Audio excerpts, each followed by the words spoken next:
Your body belongs to you. Street drugs. Everybody's heard of them. Parents and teachers warn against them.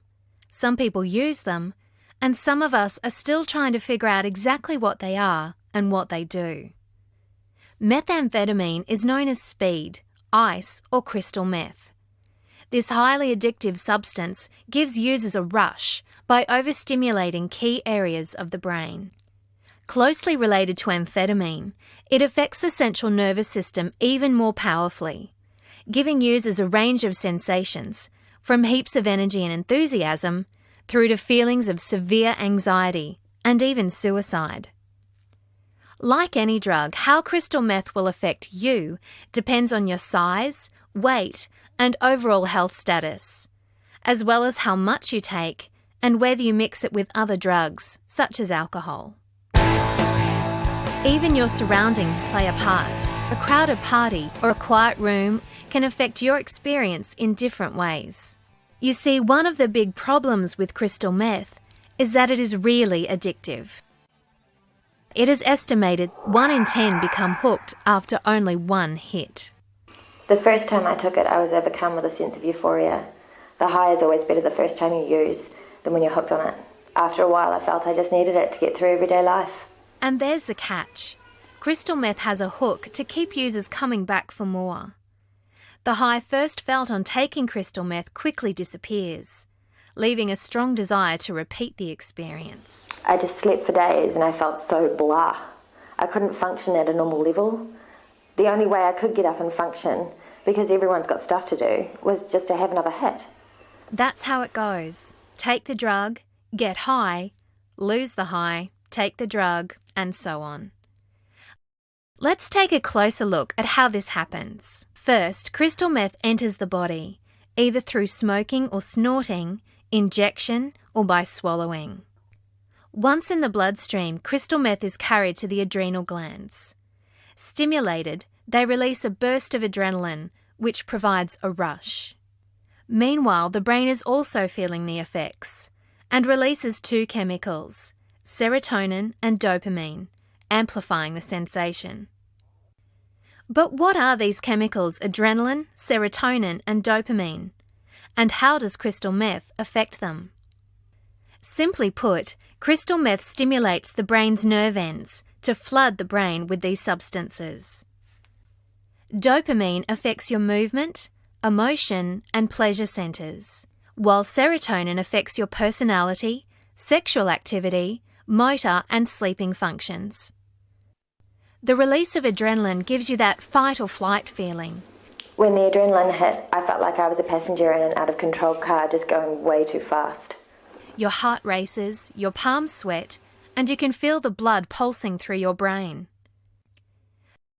There are 6 phases to the crystal meth experience: rush, high, binge, tweaking, crash, and withdrawal.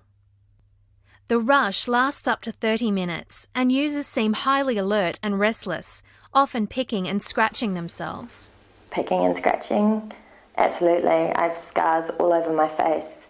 It's like you obsess over picking one little spot.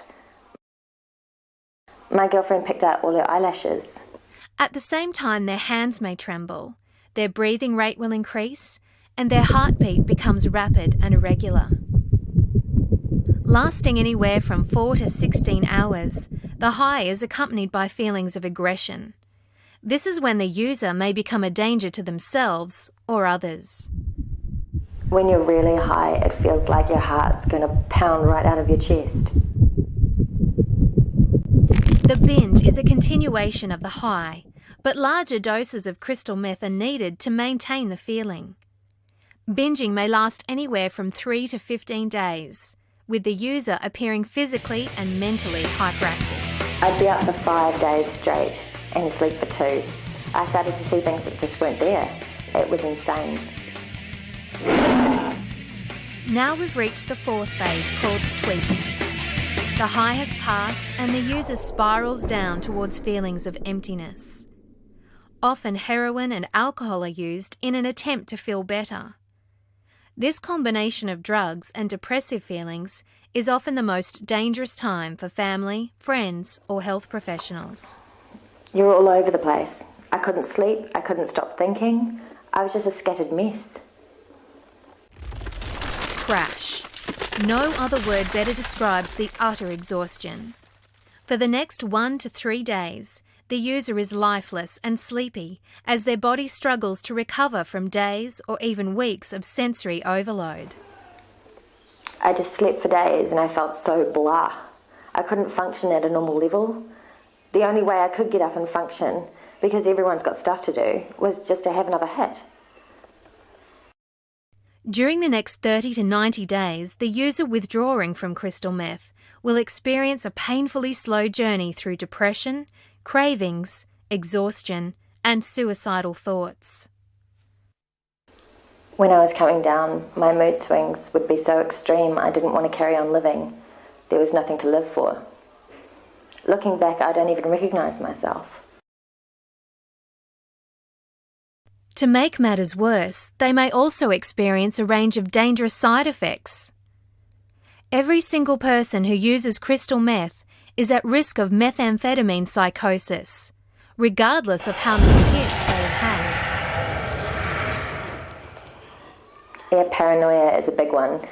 Even now, it's as if a door has opened in my mind and never been fully shut, you know? Users who inject crystal meth face a real risk of also injecting other impurities in the mix.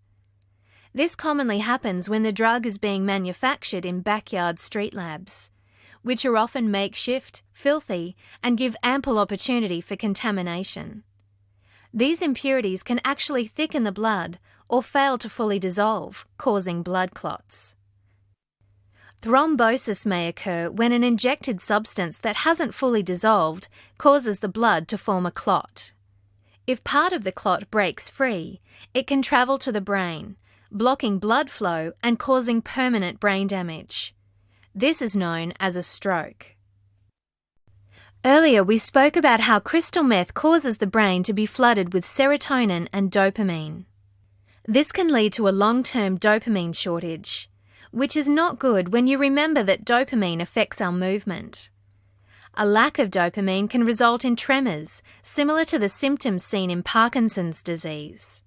In the same way, a serotonin shortage can contribute to depression. That's because serotonin affects our feel-good factor, and the less serotonin we have available, the less likely we are to feel positive and able to cope with life. Your body belongs to you. Get the facts before putting your physical and mental health and possibly your life on the line. It is a fact that using crystal meth places you at risk of causing irreversible damage to your body and brain. It is a fact that you are likely to harm yourself or others while you are high. The life on ice. It's no party.